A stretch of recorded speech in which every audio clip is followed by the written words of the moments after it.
Is there an easy way to give my family a financial checkup? Is there a way to make sure that our finances are on proper footing and that we are where we're supposed to be?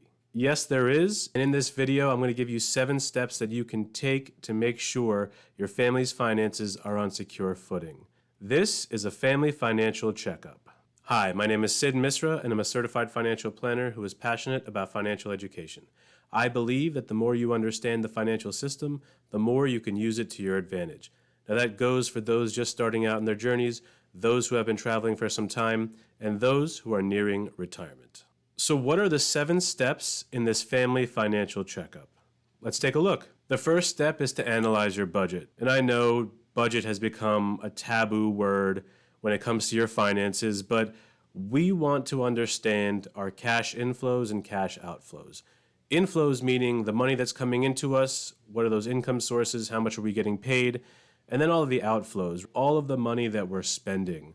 Where is that money going? A good thing that you can do is review your bank and credit card statements for the last 6 to 12 months to see where that money is going, where those outflows are going, and start figuring out if your outflows align with your values. Do those outflows help you get closer to your financial goals? This is the first step in the financial checklist and one of the most important ones as well. The second step in the checklist is tackling your debt. How much debt do you owe? What's it for? And what is that debt costing you? What is the interest rate? Credit cards, for example, can have interest rates from around average of 17% all the way up to 30%. Now, there's no investment on the planet that's going to get you returns that are going to consistently beat that. So you're always going to be losing money when you have that kind of debt on your books. Your credit card debt, your student loan debt, those are anchors slowing you down on your journey towards your goals. How do we get rid of those anchors?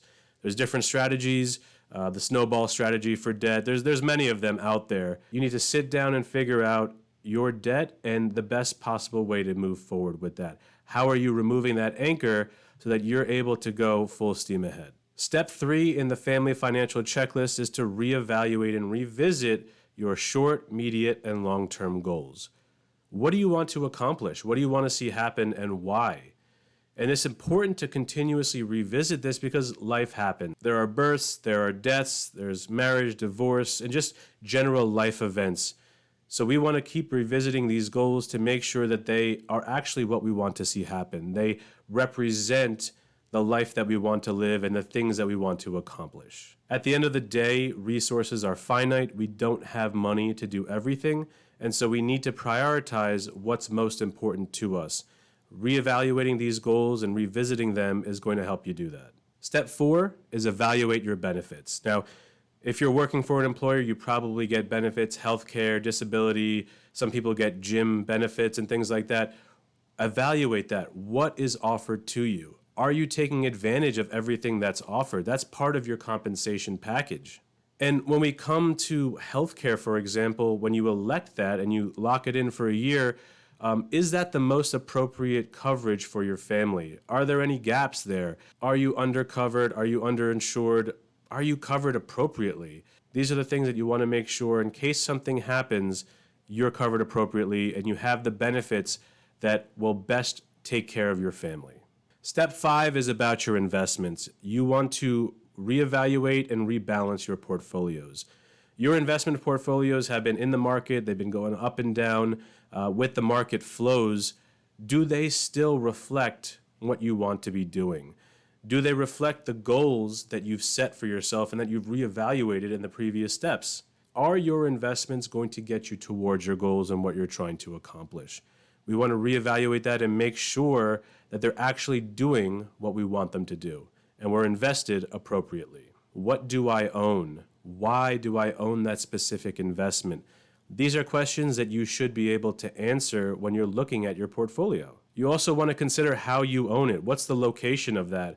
Are you being as tax efficient as possible, or are you just investing kind of blind? Are you just kind of putting things in an account without thinking about those long-term tax implications? Going back to goals, if your time frame, if your risk level has changed, do your investments reflect that? Your investments may need to change with that, and reevaluating your portfolio, reassessing that is going to give you the opportunity to acknowledge it, to be aware of it, and then to make the change if necessary. Now, step 6 is going to be reviewing your retirement savings, whether retirement is 20, 30 years down the line or it's coming up within the next decade. You want to reevaluate your retirement accounts and making sure that you're invested and saving appropriately. How much are you saving? Where is that money going? How is it being invested? In what type of accounts? And am I taking advantage of the options available to me? If you're over the age of 50, are you making the catch-up contributions, the extra contributions available to you? In an IRA, for example, over the age of 50, you can add an extra $1,000 for your yearly contribution. In a 401k, for example, that's an extra $6,500 that people over the age of 50 can add. And that extra savings and that time in the market will help you secure your retirement. It's going to benefit you down the line. So are you taking advantage of that or not? And am I on track for retirement? Again, for someone young like me, that's hard to figure out, but as you get closer to retirement, you're going to want to know if you're on track. Am I doing the things necessary? Am I saving enough? Am I investing enough? Am I investing in the right way? And this is something that a financial plan can help you. So if you're getting close to retirement and you want to understand if you're on track, you need to build a financial plan. And if you don't have a financial plan or you're not able to build one yourself, you need to find a trusted professional who's going to help you figure that out. And the last step in this family financial checklist is step 7, assessing your estate plan. You worked very hard throughout your whole life to build up assets, to save and invest, and you sacrificed to do that. You want to make sure that your hard-earned assets are taken care of even if you pass away. How are they going to be distributed? Who are they going to? Who's going to handle the distribution of those assets? I know you don't want the government to have its hand in there. You want to name someone. So your estate plan is going to do that. If you have dependents, who's going to take care of them? How much money every year is that going to look like? These are things that estate plans can help you figure out. You set those documents up and you know that even if you pass away, even if you're incapacitated, your wishes and your wants for your assets and for your own care, for example, are going to be taken care of. One of the biggest things that we also see is updating beneficiaries. This is super important. You want to make sure that your beneficiaries on your life insurance, on your retirement accounts, for example, are up to date. Those designations supersede any sort of estate planning documents. And so if you got remarried, if there was a death, you want to make sure that your assets are passing to the right person. You wouldn't want to see your assets skip your current spouse and then go to your ex-partner just because you forgot to update your beneficiary information. And that does happen quite often. So make sure your estate planning documents are in place and review them constantly because life happens.